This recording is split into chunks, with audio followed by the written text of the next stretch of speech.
I want to show you the rest of my solo over this tune. I mean, Light Switch Charlie Puth, what a great tune. But first, I just want to show you my process of how I worked out the solo, because if we can understand the theory behind it, then you'll be able to create your solo too.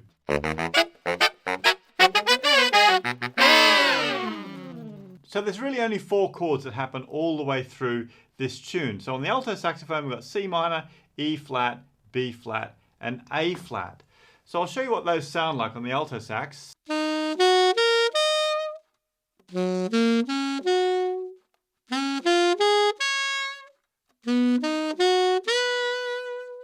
And on the tenor sax, that'll give us F minor, A flat, E flat, and D flat. They sound like this.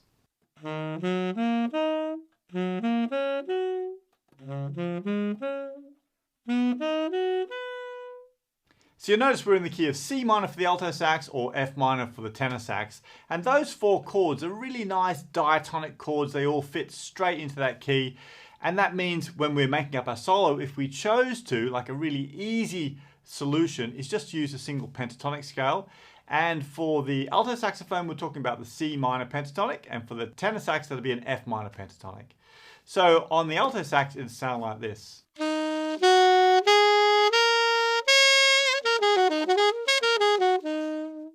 Now I've used the pentatonic scale, and I've also used the anchor notes from the chords, and I've also used some of the notes from the scales from those chords as well throughout my solo.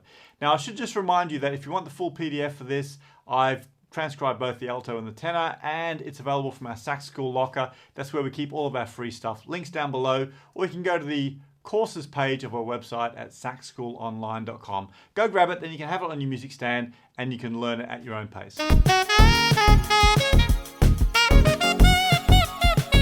So let me show you how the solo works on the alto sax. Don't forget, if you're a tenor player, just grab that PDF and then you can work through it in your key. So here's the first phrase, and you'll notice that it goes right up into the stratosphere because we've got this octave section where I go up to altissimo G. That's this one here.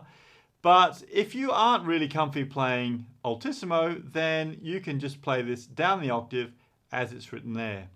So if you are playing the altissimo G, then I use this fingering. So I'm using my octave key, 1 and 3 with my left hand, 1 and 3 with my right hand, and then the bottom side key down here with my right index finger, my nose picker, okay? Like this. Let me play you through that phrase nice and slowly so you can hear how it sounds, and I'll play it as if I'm playing up the octave.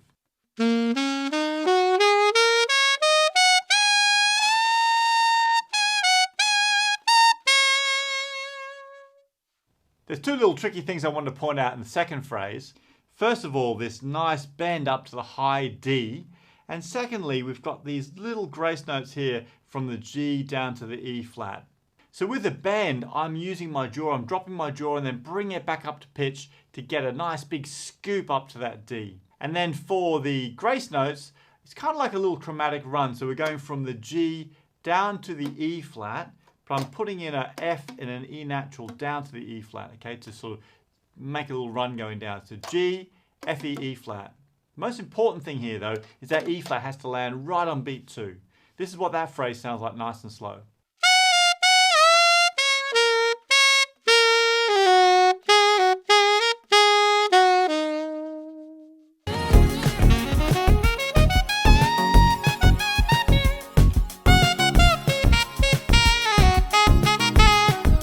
So there's only 8 bars in this whole solo, and the next phrase takes us into the second half of the solo.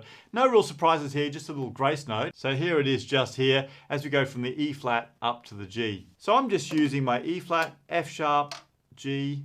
Let me show you what that phrase sounds like. I had some fun with the next phrase, check this out. So here's the next phrase. Now what you really want to watch out for here are these 4 offs on the E flat and on the D, and also just check out this syncopated rhythm here. Ba, boo, ba, ba, ba.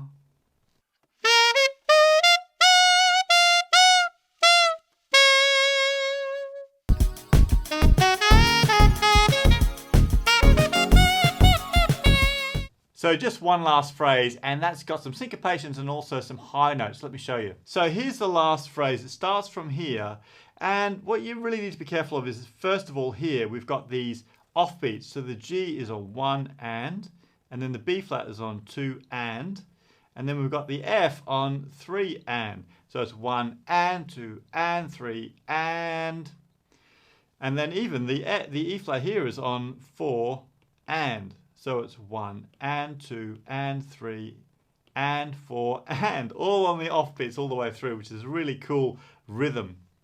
When we get to here though, watch out, because we've got that little grace note where we're going from the G down to the F sharp and then down to the F natural. And you might want to use if you've got one of these alternate F sharp fingerings here, keys here, you can go G to F sharp to F, G, F sharp to F. It's just a bit quicker than going like this. But the really interesting part is right at the very end of the phrase. So you can see here, we're going all the way up into altissimo C, right up into the stratosphere.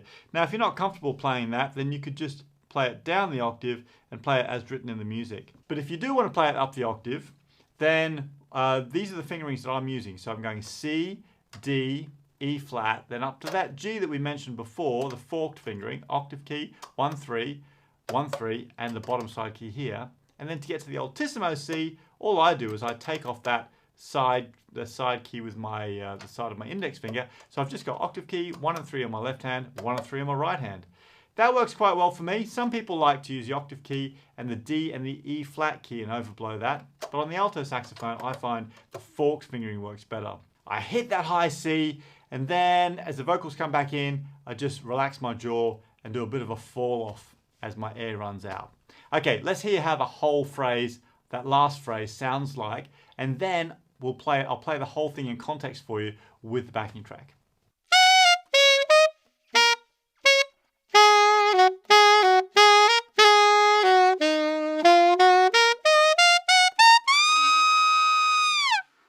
Right, let's hear what it sounds like along with Charlie Puth and the backing track.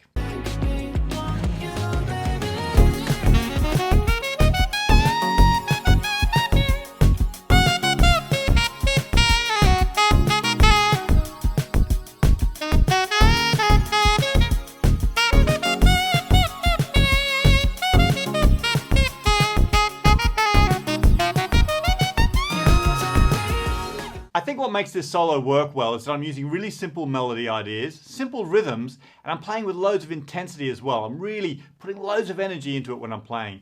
So when you grab the PDF, don't forget the links down below and start learning this yourself. Make sure you're thinking about that, keeping everything really simple, very rhythmical, and having loads of energy. You got to have some fun with it as you're playing through it. Do you like the solo? Let me know in a comment what you think about it.